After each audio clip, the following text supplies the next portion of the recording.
Friends, আমি চলে এসেছি একটা ছোট্ট মেকআপ ভিডিও নিয়ে তোমাদের কাছে।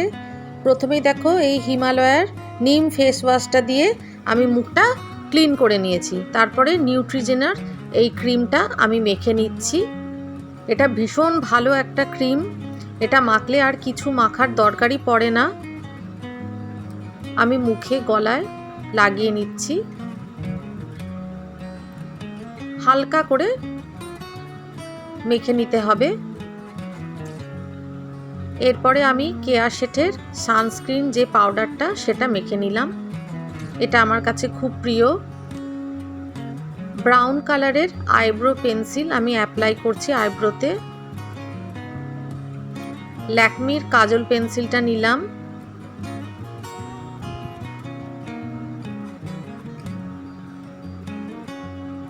এরপর আমি যেহেতু ওই পিঙ্ক শেডের শাড়ি পরেছি, পাড়টা পিঙ্ক রয়েছে, ব্লাউজ পিঙ্ক রয়েছে, তাই জন্য আমি এই পিঙ্ক কালারেরই লিপস্টিক পরলাম। একটা বড় মেরুন কালারের টিপ পরে নিচ্ছি। এবার দেখো, তার নিচে একটা ছোট্ট মেরুন কালারের টিপ পরেছি।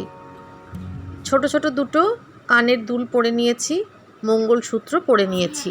খুবই লাইট ওয়েট একটা কটনের শাড়ি পরেছি, তোমরা দেখতেই পাচ্ছ। আর এই শাড়িটা আমার কাছে খুবই প্রিয়। তো এই শাড়িটা খুবই প্রিয় আমার কাছে, তার কারণ আমার শ্বশুরমশাই নিজে পছন্দ করে এই শাড়িটা আমার জন্য কিনে এনেছিলেন। উনি আর এখন আমাদের মধ্যে নেই, উনি চিরশান্তির দেশে চলে গেছেন আমাদেরকে ছেড়ে। খুব মিস করি বাবাকে, আমরা ভীষণ মিস করি। ঘরের প্রত্যেকটা কোণায় বাবার স্মৃতি রয়েছে। খুব বেশি দিন হয়নি আমরা বাবাকে হারিয়েছি। তো সেই জন্য ভাবলাম যে এই শাড়িটা পরেই তোমাদের কাছে একটা ভিডিও করি। তো এই শাড়িটার একটা মানে গল্প রয়েছে। আমাদের এক রিলেটিভের মানে বাচ্চা হবে, তো তার আগে যে স্বাদ হয় আমাদের বাঙালিদের, তো সেই স্বাদের জন্য বাবা শাড়ি কিনতে গিয়েছিলেন। তো সেই মেয়েটির জন্য, আমার ননদ হয়, তার জন্য শাড়ি কেনা হয়েছে। কেনার পরে অনেকগুলো শাড়ি বার করেছে, তো তার মধ্যে বাবা এই শাড়িটা তুলে নেয়, দিয়ে বলে যে আমি আমার বৌমার জন্য এই শাড়িটা নিয়ে যাব। তখন কিন্তু আমার মেয়ে হয়নি, আমার তখন একদম নতুনই বিয়ে হয়েছিল। তো এই এত বছর ধরে আমি এই শাড়িটা খুব যত্ন করে আমার কাছে রেখেছি। আর আমি যতদিন থাকবো আমার কাছে এই শাড়িটা এরকমই যত্ন করে রাখা থাকবে।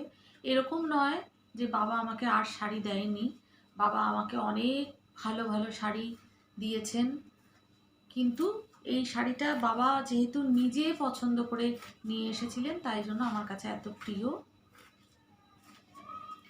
আমার ভিডিওটা যদি তোমাদের ভালো লাগে, আর আমি খুব কম জিনিস দিয়ে সাজতে পছন্দ করি, বেশি জিনিস দিয়ে একদমই সাজতে পছন্দ করি না। আমার যদি এই ভিডিওটা তোমাদের ভালো লাগে, তাহলে তোমরা লাইক করো, কমেন্টস করো। কমেন্টস করলে আমার খুব ভালো লাগে সেগুলো পড়তে।